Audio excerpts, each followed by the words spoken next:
I've heard about the rash of car break-ins across the area recently. And you might be wondering what you can do to prevent falling victim to theft yourself. Angela Kelly is getting some tips this morning. She's in the town of Menasha. Good morning, Ange. Hi, good morning, everybody.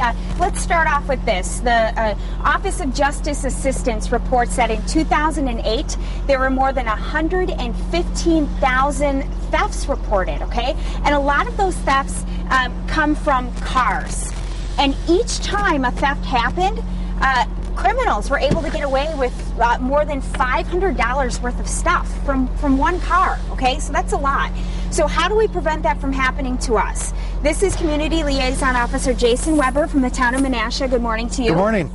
First thing we do is we remove all valuables. So we see a cell phone in here, a GPS unit. What other sorts of things should we remove? Well, what we are starting to see with most of our thefts are the items that are in the car that they're taking out. They're not stealing the car stereos, the speakers, the stuff that we used to see years ago. It's a lot of the grab and go stuff, like the GPS, the cell phones, the bags when we're out at the mall shopping, purses, you know, stuff of that sort is what we're seeing being taken out of the cars. Okay, so once we remove all valuables, we always want to lock the vehicle.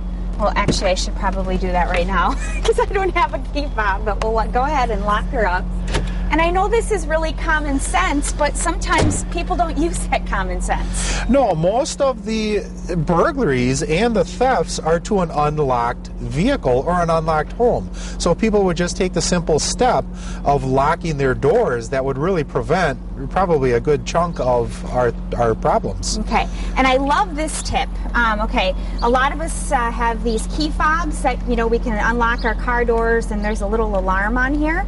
Explain how these can be helpful, not just for our cars. Well, these make an excellent alarm. If you're at home at night and you're laying in bed and you hear a noise or maybe somebody breaking in or something like that going on, hit your panic alarm. That's going to send your alarm off in your car, make your horn go off and the lights blink, and that's going to hopefully scare the bad guy or the burglar away and get them out of your home. Okay, so if you don't have a home alarm, you go to bed, maybe put this in your nightstand. Right, right next to your bed. Right, yeah, I think that's a great idea. It's an economical way.